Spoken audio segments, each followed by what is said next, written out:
Okay, why is a dog a wolf? This is why. Because when I asked the AI, what are the behavioral differences between dog and wolf? Okay, you guys ready? Here we go. Dogs and wolves, though closely related, exhibit significant behavioral differences. Dogs are more social, readily adapt to humans, and are generally more playful and less reserved than wolves. Wolves, on the other hand, are more independent, have stricter social hierarchies within their packs, and are less adaptable to human presence. That's not what I'm talking about, like, at all. Okay? What's the difference? How is that different? Some of them are used to humans, while some of them aren't. That's like wild dog versus domesticated dog, or wild wolf versus domesticated wolf, or any other wild animal versus domesticated animal, where the domesticated animal's used to humans and being around humanity. Same thing. Social behavior. Dogs. Dogs are highly social and view humans as part of the pack. They're eager to please and learn from their human companions. They rarely adapt to new situations in humans and often generalize their social relationships to humans. Once again, more BS because they're used to humans. What are the differences with their canine behaviors?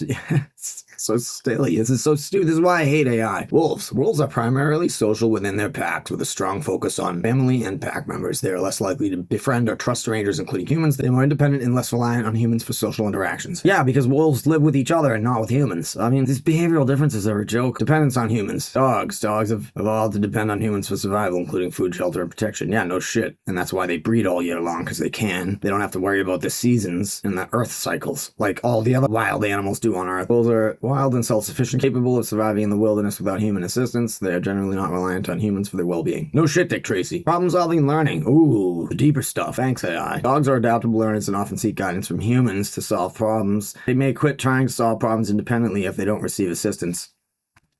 Wolves have been working together cooperatively for like millions of years.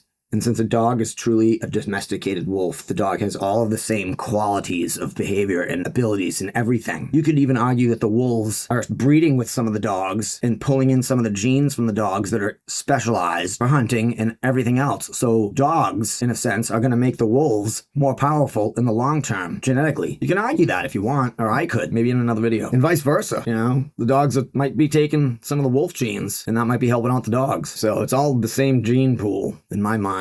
Wolves are more persistent in problem solving and less likely to seek assistance from humans. Yeah, no shit, because they don't have humans around.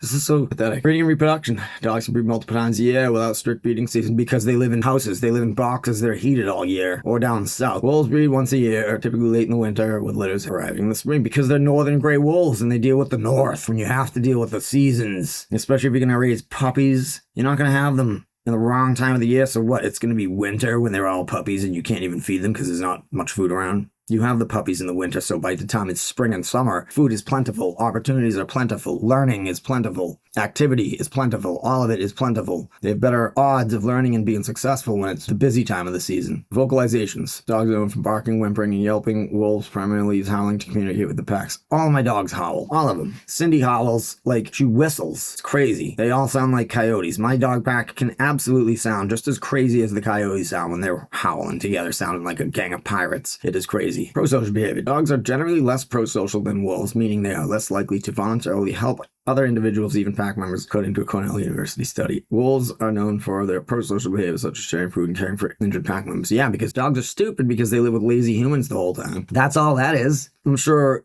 dogs would help their human pack members if they were truly bonded. But I get what they're saying, but sometimes wolves have no choice but to help their pack members when they're fighting mega beasts and trying to eat dinner, and they have to deal with like getting kicked in the head and kicked in the ribs just to try to eat a meal of nice, fresh, delicious meat. So I just wanted to cover the basics of the internet. AI, Google AI, when I asked it, what are the behavioral differences between dog and wolf? And this is what we get. And it's pretty sad. So in my mind, they are the same. There really aren't many behavioral differences between dog and wolf. They all act the same. They all do the same. They didn't take the wolf out of the dog in 30,000 years. That's for damn sure. All the dogs still have plenty of wolf in them and are ready to compete with nature itself, other wolves, coyotes, foxes, jackals, all of it. There's a group of us out here who absolutely know how dogs behave around coyotes because we deal with it regularly. Most of the time they're chill, but some of the dogs are absolutely ready to just throw down, just like wolves do, and say, "Get out of my territory, I'm going to kill you." This is what wolves do all day long in the documentaries where they chase down the coyotes and kill them if they're in their territory. It's pretty sad, but they're brutal. Wolves are ruthless.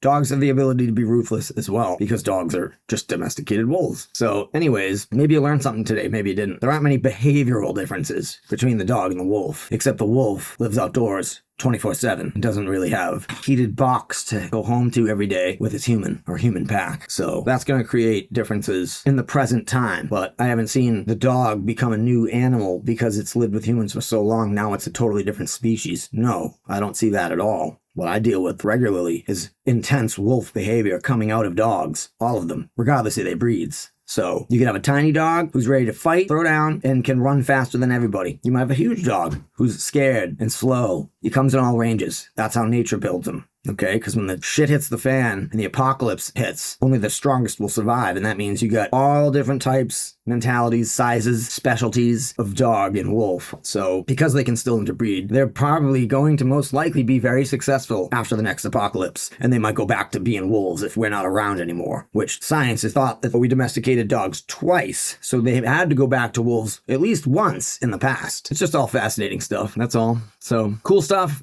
Come back for more if you ever want to talk more dogs and wolves, because I'm obsessed with this stuff and I'm just beginning. All right, thanks for watching, everybody, and see you in the next one. Peace.